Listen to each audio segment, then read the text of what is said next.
Hello बच्चों, नमस्कार। आज की क्लास में जो है स्क्रू थ्रेड फास्टनर से संबंधित मल्टीपल ऑब्जेक्टिव टाइप क्वेश्चंस के विषय में जानकारी दूंगा। पहला क्वेश्चन है, टैब वाशर का प्रयोग किया जाता है। यह एक वाशर का प्रकार है जिसका नाम है टैब। सेल्फ लॉकिंग के लिए, नटों की लॉकिंग के लिए, कंपन को दूर करने के लिए, फैब्रिकेशन कार्यों के लिए। तो जो है टैब वाशर का प्रयोग जो है किस अवस्था में किया जाता है? सेल्फ लॉकिंग के लिए, नटों की लॉकिंग के लिए, कंपन को दूर करने के लिए और फैब्रिकेशन कार्यों के लिए। तो सेल्फ टैब वाशर का प्रयोग जो है नटों की लॉकिंग के लिए किया जाता है। हमारा सेकेंड ऑप्शन सही होगा। अगला क्वेश्चन है, प्लेन वाशर। प्लेन वाशर सहायक होती है, किस रूप में सहायक होती है? अधिक क्षेत्र में फोर्स को विभाजित करने के लिए, अधिक क्षेत्र में फोर्स को विभाजित करने के लिए, नट को फोर्स को विभाजित करने के लिए, नट पर फोर्स को विभाजित करने के लिए, नट के क्लियरेंस होल को कवर करने के लिए, जाब की दिखावट में सुधार लाने के लिए। तो इसमें जो है अधिक क्षेत्र में फोर्स को विभाजित करने के लिए जो है प्लेन वाशर सहायक होता है। वह पहला ऑप्शन सही है। अगला क्वेश्चन है, थ्रेड स्नैप गेज के फ्रेम का आकार होता है। थ्रेड स्नैप गेज के फ्रेम का आकार किस प्रकार का होता है?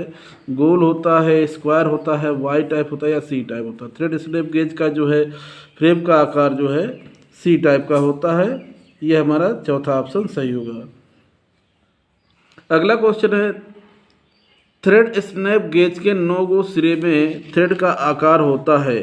बेवेल्ड होता है, ट्रंकेटेड होता है, टेपर होता है, शार्प होता है। तो थ्रेड स्नैप गेज के 9 गो सिरे में थ्रेड का आकार जो है ट्रंकेटेड होता है। हमारा सेकेंड ऑप्शन सही होगा। अगला क्वेश्चन है, थ्रेड प्लग गेज का हैंडल एबोनाइट मटेरियल से बनाया जाता है। लागत कम करने के लिए, भार कम करने के लिए, आसानी से उत्पादन करने के लिए, आसानी से पकड़ने के लिए। थ्रेड प्लग गेज का हैंडल जो एबोनाइट मटेरियल से इसलिए बनाया जाता है क्योंकि भार कम करने के लिए। तो हमारा सेकेंड ऑप्शन सही होगा। अगला क्वेश्चन है,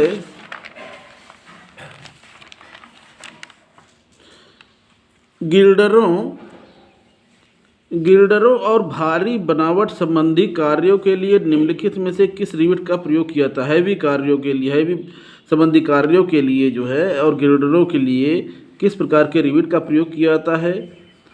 तो इसमें दिया है pan head rivet, snap head rivet, flat head rivet और काउंटर सैंक हेड रिवेट। तो गिल्डरों और भारी बनावट संबंधी कार्यों के लिए जो है पैन हेड रिवेट का प्रयोग किया जाता है। पहला ऑप्शन हमारा सही होगा। अगला क्वेश्चन है, निम्नलिखित रिवेटों में से किसका प्रयोग जो है साधारण स्ट्रक्चर कार्यों के लिए किया जाता है? तो साधारण स्ट्रक्चर कार्यों के लिए पैन हेड रिवेट का प्रयोग किया जाता है, स्नैप हेड रिवेट का प्रयोग किया जाता है, फ्लैट हेड रिवेट और काउंटर संक हेड रिवेट। तो साधारण कार्यों के स्ट्रक्चर कार्यों के लिए जो है स्नैप हेड रिवेट का प्रयोग किया जाता है। हमारा सेकेंड ऑप्शन सही होगा। एल्यूमिनियम सीटों की रिवेटिंग के लिए रिवेट का मटेरियल होना चाहिए। एल्यूमिनियम सीटों की रिवेटिंग के लिए रिवेट का मटेरियल कैसा होना चाहिए? एल्यूमिनियम का होना चाहिए, कॉपर का होना चाहिए, ब्रास का होना चाहिए, राट आयरन का होना चाहिए। तो एल्यूमिनियम सीटों की रिवेटिंग के लिए रिवेट का मटेरियल जो है एल्यूमिनियम का होना चाहिए। हमारा पहला ऑप्शन सही होगा। अगला क्वेश्चन दिया है, निम्नलिखित में से कौन सा कारण रिवेट ज्वाइंट में धातु की क्रशिंग के लिए जिम्मेदार होता है? निम्नलिखित में से कौन सा कारण रिवेट ज्वाइंट में धातु की क्रशिंग के लिए जिम्मेदार होता है? प्लेटों की मोटाई अधिक होने के कारण, प्लेटों की मोटाई कम होने के कारण, रिवेट का व्यास बहुत अधिक होना, रिवेट का व्यास बहुत कम होना। तो कौन सा कारण है रिवेट ज्वाइंट में धातु की क्रशिंग के लिए जिम्मेदार होता है? तो रिवेट का व्यास जो है बहुत अधिक होने के कारण होता है। हमारा थर्ड ऑप्शन सही होगा। अगला क्वेश्चन है,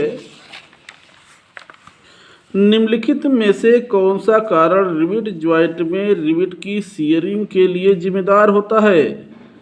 रिवेट ज्वाइंट में रिवेट की शियरिंग के लिए जिम्मेदार होता है। तो रिवेट का व्यास दिया हुआ है, रिवेट का व्यास बहुत कम होना, रिवेट का व्यास बहुत अधिक होना, प्लेटों की मोटाई में अंतर होना, होल की पिच बहुत कम होना। तो इसमें से देखिए रिविट का व्यास बहुत कम होने के कारण जो है होता है, और पहला ऑप्शन सही होता है ना। रिविट का व्यास बहुत कम होने के कारण जो है रिविट जो है रिविट ज्वाइंट में रिविट की शियरिंग के लिए जिम्मेदार होता है। अगला क्वेश्चन है, निम्नलिखित में से कौन सा रिविट पॉइंट में धातु की स्प्लिटिंग के लिए जिम्मेदार होता है। रिविट पॉइंट में धातु की स्प्लिटिंग के लिए जिम्मेदार होता है रिविटों की बहुत अधिक होना, रिविटों के लिए सुराखों के प्लेट के जो है एज से बहुत नज़दीक ड्रिल करना, रिविटों की पिच बहुत कम होना, रिविटों के लिए सुराखों को प्लेट के एज से बहुत दूर ड्रिल करना। तो देखिए रिविट पॉइंट में धातु की स्प्लिटिंग के लिए जिम्मेदार जो होता है, रिविटों के लिए सुराखों को प्लेट के एज से बहुत नज़दीक ड्रिल करना, हमारा सेकेंड ऑप्शन सही होगा। अगला क्वेश्चन दिया हुआ है, निम्नलिखित में से कौन सा कारण रिविट ज्वाइंट में प्लेटों की टियरिंग के लिए जिम्मेदार होता है। रिविट ज्वाइंट में प्लेटों की टियरिंग के लिए जिम्मेदार होता है।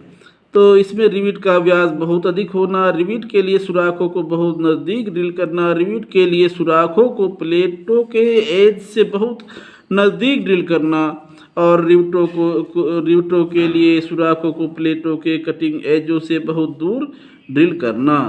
तो देखिए इसमें से जो है रिविटों के लिए सुराखों को बहुत नज़दीक ड्रिल करने के कारण जो है रिविट ज्वाइंट में प्लेटों की टियरिंग के लिए जिम्मेदार होता है। अतः हमारा जो है सेकेंड ऑप्शन सही होगा, रिविट के लिए सुराखों को बहुत नज़दीक ड्रिल करना।